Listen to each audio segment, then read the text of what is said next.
आइए हम परमेश्वर के वचन से पढ़ेंगे लूका रचित सुसमाचार 5 अध्याय उसका 32 वचन हम पढ़ेंगे। लूका 5 अध्याय का 32 वचन। लूका 5 अध्याय का 32 वचन हम पढ़ेंगे। मैं धर्मियों को नहीं परंतु पापियों को मन फिराने के लिए बुलाने आया हूँ। हाँ, देखिए प्रभु यीशु मसीह इधर कौन सी बात कह रहे हैं। वो कहते हैं मैं धर्मियों को नहीं परंतु पापियों को मन फिराने के लिए बुलाने आया हूं। यानी यीशु किसको बुला रहा है? पापियों को बुला रहा है, धर्मियों को नहीं बुला रहा। धर्मियों को मतलब अगर ये धर्मी शब्द को हम देखें, इंसान जाति में कौन धर्मी है? इस धरती पर हम जितने भी मनुष्य रहते हैं, चाहे भारत के हों, पाकिस्तान के हों, अमेरिका के हों या किसी और अन्य देश के हों, चाहे किसी टापू के भी हों, कौन धर्मी है? आदम की संतानों में कौन धर्मी हो सकता है? परमेश्वर का वचन कहता है, आइए हम पढ़ेंगे रोमियो की पत्री 3 अध्याय का 10 वचन से 12 वचन तक। कौन है धर्मी? जैसा लिखा है कोई धर्मी नहीं, कोई धर्मी नहीं, एक भी नहीं, एक भी नहीं। परमेश्वर जब स्वर्ग से देख रहा है, क्या दिख रहा है? कोई धर्मी नहीं, एक भी नहीं। हाँ, कोई समझदार नहीं, कोई समझदार नहीं, कोई परमेश्वर का खोजने वाला नहीं, कोई परमेश्वर का खोजने वाला नहीं। सब भटक गए हैं, सब भटक गए, सबके सब निकम्मे बन गए हैं, सबके सब निकम्मे बन गए हैं। कोई भलाई करने वाला नहीं, कोई भलाई करने वाला नहीं, एक भी नहीं, एक भी नहीं। यह है मनुष्य की असलियत। सारी मानव जाति में एक भी धर्मी नहीं। प्रभु यीशु मसीह जो बात कहते हैं, मैं धर्मियों को नहीं, मैं पापियों को मन फिराव के लिए बुलाने के लिए आया हूं। तो इधर सवाल उठता है, धर्मियों को क्यों नहीं? और वो धर्मी कौन है? निश्चय स्वर्ग की दृष्टि में कोई धर्मी नहीं है। परमेश्वर की दृष्टि में पापी आदम की संतानों में एक भी नहीं है जो धर्मी हो। हां, कुछ लोग अपने आप को धर्मी समझते हैं। कुछ लोग अपनी खुद की नजरों में क्या समझते हैं? अपने आप को धर्मी समझते हैं। देखो परमेश्वर का वचन हमें कहता है, नीति वचन उसका 16 का 2 पढ़ेंगे। नीति वचन 16 अध्याय का 2 वचन, 16 का 2। नीति वचन 16 का 2। मनुष्य का सारा चाल चलन अपनी दृष्टि में पवित्र ठहरता है। हाँ, देखिए क्या क्या क्या लिखा है? मनुष्य का सारा चाल चलन अपनी खुद की दृष्टि में पवित्र ठहरता है। पवित्र ठहरता है, परमेश्वर की दृष्टि में नहीं, अपनी खुद की दृष्टि में। आगे, परंतु यहोवा मन को तोलता है। हाँ, परंतु परमेश्वर मन को तोलता है। हर एक व्यक्ति के मन को तोलता है। इंसान अपने आप को क्या समझता है? धर्मी समझता है। अपने चाल चलन को क्या समझता है? पवित्र समझता है। क्यों? क्योंकि धर्म के काम जो करता है। इंसान कितने पुण्य कर्म कमाता है, कितनी भक्ति करता है, कितना पूजा पाठ करता है, कितने प्रयास कर रहा है, और उन प्रयासों को क्या कहता है? भक्ति। उनको क्या कहता है? धर्म के काम। लेकिन परमेश्वर की दृष्टि में इंसान के सारे धर्म के काम क्या हैं? मैले चिथड़े हैं। हमने वो वचन पढ़ा था यशायाह 64 का 6, जिसमें स्पष्ट लिखा है इंसान के धर्म के काम सब के सब परमेश्वर की दृष्टि में मैले चिथड़े हैं। यानी इंसान जो काम करता है, जिनके कारण वो अपने आप को धर्मी समझता है, उनके कारण वो धर्मी नहीं है, परंतु परमेश्वर की नजरों में वो पापी है। और इस धरती पर एक भी नहीं है, पूरी मानव जाति में, आदम की संतानों में एक भी नहीं है जो धर्मी हो। परमेश्वर का वचन में साफ कहता है। कारण रोमी 5:12 में भी लिखा है, क्योंकि एक मनुष्य के द्वारा पाप जगत में आया और पाप के द्वारा मृत्यु आई और मृत्यु सब मनुष्यों में फैल गई। यानी सब के सब कौन है? पापी हैं, मौत के अधीन हैं। इंसान, हम देखते हैं इंसानों को भी परमेश्वर मानकर पूजता है। किसको? उस इंसान को जिस पर मौत की सजा है, जिसने मरना है और मरने के बाद जो जिंदा नहीं हो सकता, उसको क्या मानकर पूज रहा है? उसके पैर धोकर पी रहा है, उसको गुरु और उसको परमात्मा मानकर उसकी पूजा कर रहा है। कारण इंसान अपने धर्म के कामों को, अपने खुद के कामों को धर्म के काम समझता है, इसलिए घमंड करता है, मैं कौन हूं? मैं धर्मी हूं। और यीशु क्या कह रहा है? मैं ऐसे धर्मियों को बुलाने नहीं आया, परंतु मैं पापियों को मन फिराव के लिए बुलाने आया हूं। यानी धर्मी कौन? परमेश्वर की नजरों में कोई नहीं, इंसान जो अपने आप को धर्मी समझता है और अपनी भक्ति पर जो घमंड करता है और अपनी भक्ति में जो संतुष्ट है। परमेश्वर कभी भी ऐसे व्यक्ति के साथ जबरदस्ती नहीं करता है, बल्कि वो किसको ढूंढ रहा है? परमेश्वर की नजर किस व्यक्ति पर है? उस व्यक्ति पर जो मानता है, हां मैं पापी हूं। आइए दृष्टांत प्रभु बता रहा है, वो दृष्टांत को हम गौर करेंगे। लूका रचित सुसमाचार 18 अध्याय, उसका 9 वचन से हम पढ़ेंगे। 18 का 9 से 14 तक पढ़ेंगे। 18 अध्याय का 9 से। उसने उनसे जो अपने ऊपर भरोसा रखते थे। हाँ देखिए, समझना इस बात को। प्रभु यीशु मसीह ने उनसे जो अपने ऊपर क्या रखते थे? भरोसा। अपने ऊपर का मतलब अपनी भक्ति पर, अपने धर्म के कामों पर जो भरोसा रखते थे। हाँ हाँ, उसका 9 पढ़ें। उसने उनसे जो अपने ऊपर भरोसा रखते थे कि हम धर्मी हैं। हाँ, जो अपने ऊपर भरोसा रखते थे कि हम धर्मी हैं, और दूसरों को तुच्छ जानते थे। दूसरों को क्या समझते थे? तुच्छ समझते थे, पापी समझते थे। यह दृष्टांत कहा। हाँ, ये दृष्टांत कहा। प्रभु यीशु मसीह दृष्टांतों में बात कर रहे हैं। क्या दृष्टांत कहा? 2 मनुष्य मंदिर में प्रार्थना करने के लिए गए। हाँ, 2 मनुष्य मंदिर में प्रार्थना करने के लिए गए। ध्यान से समझें, प्रार्थना करने के लिए गए। एक फरीसी था, उनमें एक फरीसी था और दूसरा चुंगी लेने वाला। दूसरा कौन? चुंगी लेने वाला। हाँ, फरीसी खड़ा होकर हाँ, अपने मन में यो प्रार्थना करने लगा। हाँ, फरीसी खड़ा होकर अपने मन में प्रार्थना करने लगा। हे परमेश्वर। क्या प्रार्थना कर रहा है? हे परमेश्वर, मैं तेरा धन्यवाद करता हूँ। हाँ, मैं तेरा धन्यवाद करता हूँ कि मैं दूसरे मनुष्यों के समान अंधेर करने वाला, अन्यायी और व्यभिचारी नहीं। हाँ देखिए क्या कह रहा है। हे परमेश्वर, मैं तेरा धन्यवाद करता हूं क्योंकि मैं दूसरे मनुष्यों की तरह नहीं हूं। दूसरे जहां अंधेर करते हैं, मैं अंधेर करने वाला नहीं हूं। दूसरे अन्याय करते हैं, मैं अन्याय करने वाला नहीं हूं। दूसरे व्यभिचारी हैं, लेकिन मैं तो व्यभिचार भी नहीं करता। हाँ, और ना इस चुंगी लेने वाले के समान हूं। हाँ, दूसरा 2 आए थे ना प्रार्थना करने वाले, दूसरा वो पीछे दूर खड़ा है।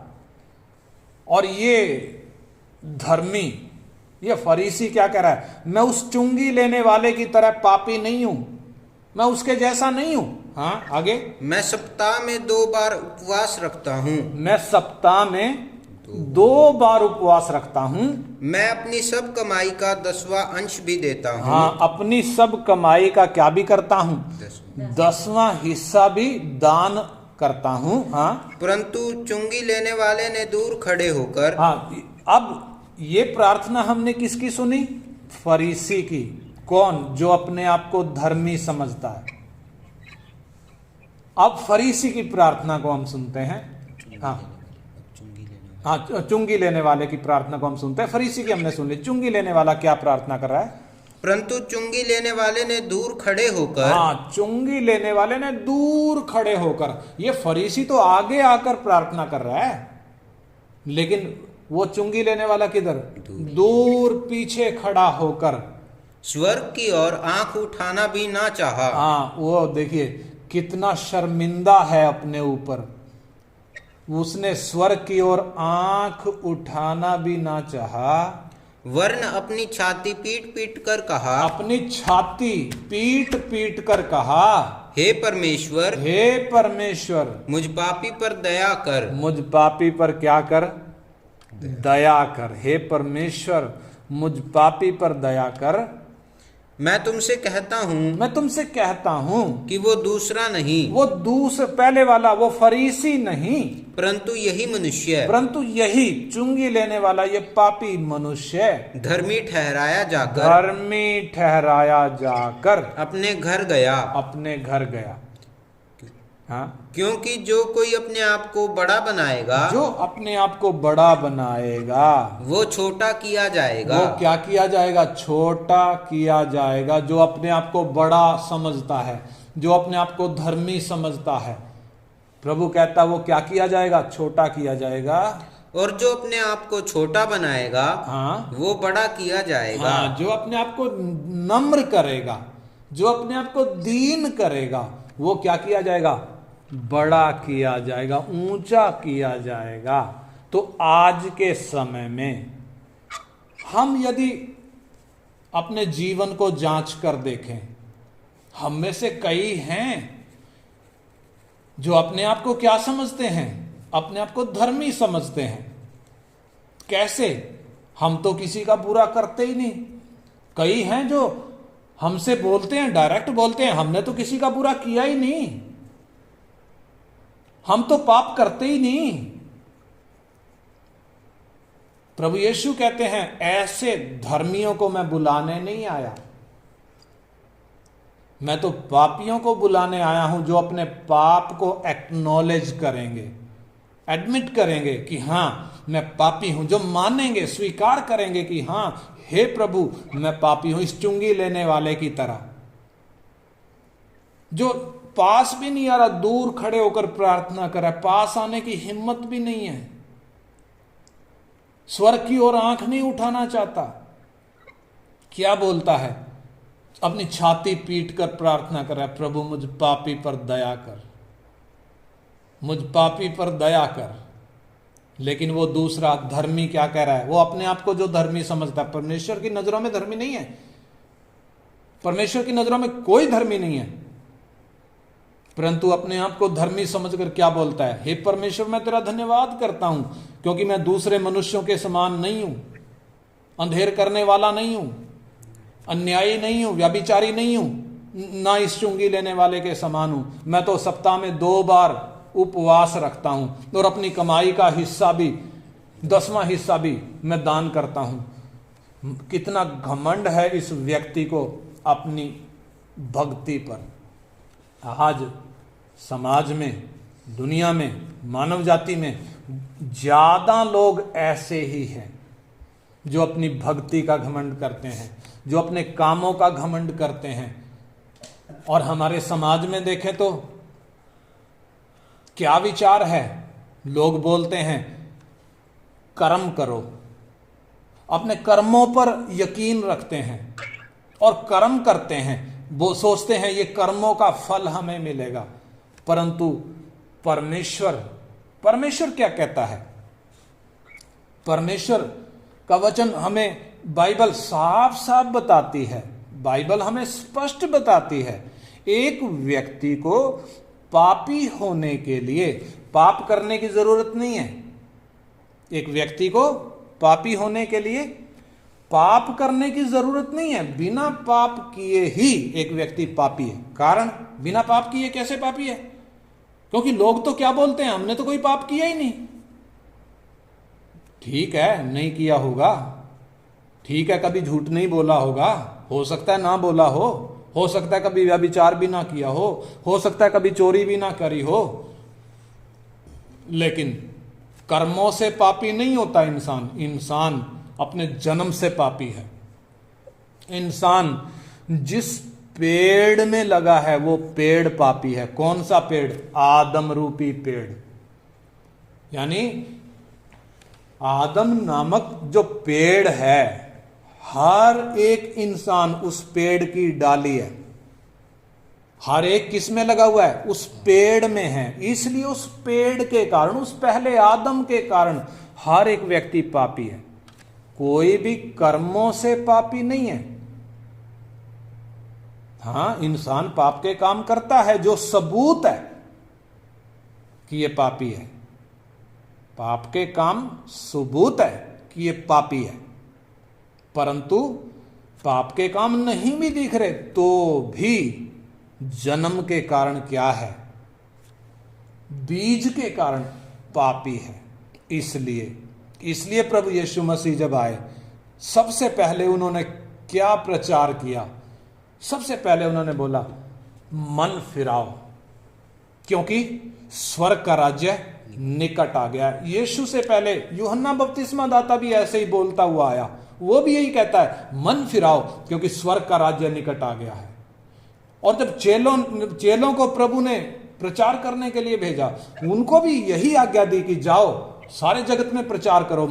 क्या प्रचार करो? मन फिराओ क्योंकि स्वर्ग का राज्य निकट आ गया है। यानी स्वर्ग का राज्य जो निकट आ गया, इस स्वर्ग के राज्य में एक व्यक्ति ने प्रवेश करना है तो क्या करना पड़ेगा? मन फिराना पड़ेगा। क्या करना पड़ेगा? मन फिराना पड़ेगा। अगर धर्मी समझता अपने आप को, स्वर्ग के राज्य का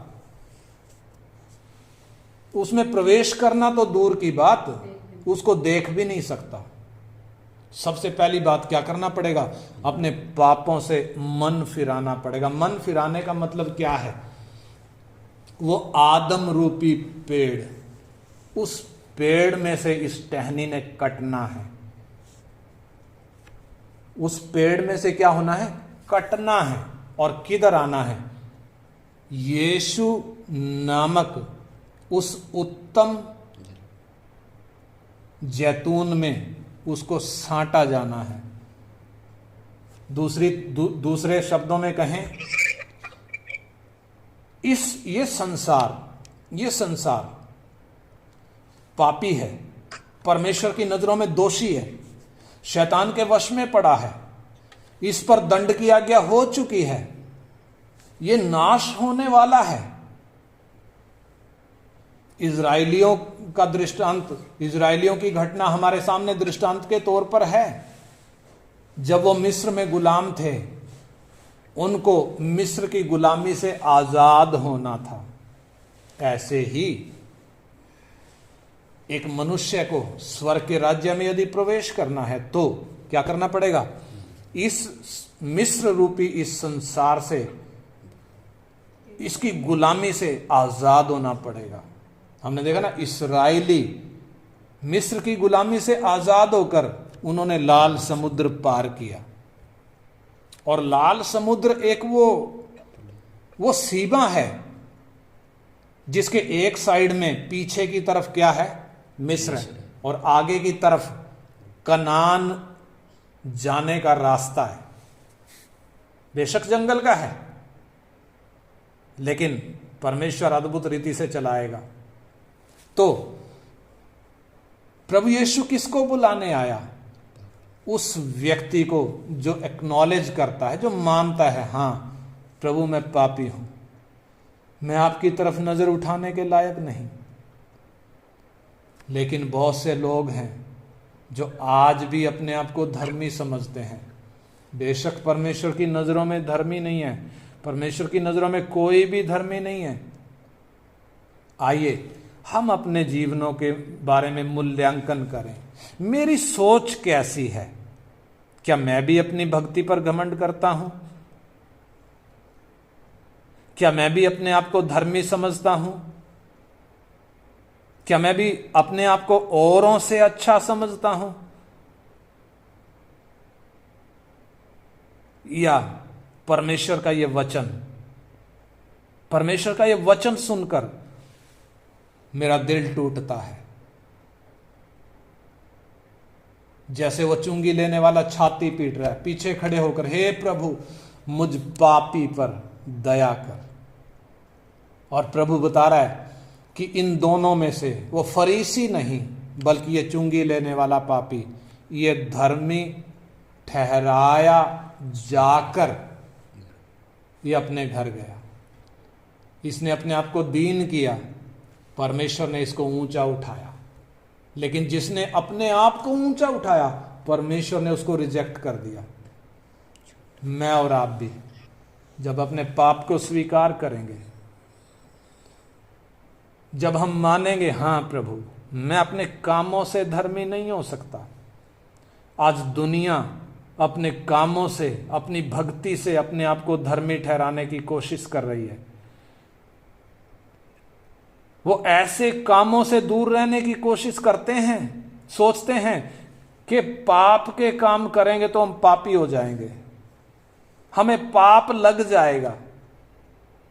परंतु मालूम नहीं, इंसान जन्म से पापी है। इंसान अपने बीज के कारण पापी है। जिस बीज से पैदा हो रहा है वो बीज में पाप है। इसलिए गर्भ में जब बन रहा था तब पापी था। इसलिए उस आदम रूपी पेड़ से कटने की जरूरत है। उस उत्तम स्वर्गीय जैतून में जुड़ने की जरूरत है। इसलिए प्रभु कहता है, मैं तुमसे सच सच कहता हूं, जब तक एक व्यक्ति नए सिरे से ना जन्मे परमेश्वर का राज्य देख नहीं सकता। तो नए सिरे से जन्म क्या है? वो पुराने यानी उस जंगली जैतून से एक टहनी ने कटना है और उस उत्तम जैतून में उसको सांटा जाना है, ताकि उसको पोषण उस उत्तम जैतून से मिले। प्रभु यीशु क्यों क्रूस पर प्राण दिया? क्यों उसने मृत्यु सही? क्यों इतनी भयंकर वेदना उसने सही? हमें संसार में सुख देने के लिए नहीं। यह संसार नाश होने जा रहा है। मैंने बताया, यह संसार दोषी ठहराया जा चुका है। यह संसार पर परमेश्वर का न्याय टूटने वाला है। प्रभु यीशु क्रूस पर इसलिए बलिदान नहीं हुआ कि हमें शरीर में चंगाई दे। हां, प्रभु शरीर में चंगाई देता है, जो एक प्रमाण है, बताया गया वचन सही है। परंतु प्रभु ने क्रूस पर प्राण इसलिए नहीं दिया कि एक व्यक्ति को शरीर में चंगाई दे। प्रभु ने क्रूस पर प्राण इसलिए नहीं दिया कि हमें नौकरी या हमारे बिजनेस में बढ़ोतरी दे, या हमें इस धरती की आशीषें दे, या हमें इस धरती पर सुख, चैन और आराम का जीवन दे। ना, इसलिए प्रभु ने क्रूस पर प्राण नहीं दिया, बल्कि यीशु ने क्रूस पर प्राण इसलिए दिया ताकि हमें पाप की गुलामी से छुड़ाए, ताकि हमें मौत के बंधनों से छुड़ाए। लेकिन किसको छुड़ाएगा? जो अपने आप को धर्मी समझते हैं उनको नहीं। जो अपने आप को धर्मी समझते हैं उनको बुलाने नहीं आया, वो पापियों को बुलाने आया। इसलिए आइए हम अपने जीवनों का मूल्यांकन करें। मैं कहां पर हूं? मेरी हालत कैसी है? क्या मैं पापी हूं? अपने आप को पापी समझता हूं? पापी तो निश्चय। क्या मैं अपने आप को पापी समझता हूं, या मैं अभी भी अपने आप को धर्मी समझ रहा हूं? आइए हम प्रार्थना करें। कैसी प्रार्थना? और फरीसी की तरह नहीं, उस चुंगी लेने वाले की तरह जिसने अपनी छाती पीटी, अपने पाप पर जो रोया। कौन से पाप पर? बेशक हमने कभी झूठ नहीं बोला होगा, बेशक हमने कभी हेरा फेरी, कोई चोरी, कोई चुगली, कोई नफरत किसी के प्रति ना रखी होगी, बेशक हमने कभी व्याभिचार ना किया होगा, परंतु जन्म से पापी हैं। आइए अपने पाप से हम पछताएं। जैसे प्रभु कहता है, मन फिराओ, क्योंकि स्वर्ग का राज्य निकट आ गया है। आइए हम अपने जिस मार्ग पर चल रहे हैं उससे मन फिराएं और यू टर्न लेकर हम प्रभु की ओर फिरें, ताकि हमारे पाप मिटाए जाएं, ताकि हमारे अधर्म मिटाए जाएं, ताकि परमेश्वर हमें नए सिरे से जन्म दे सके, ताकि हम स्वर्गीय राज्य में प्रवेश कर सके। आइए हम प्रार्थना करें। हालेलुया।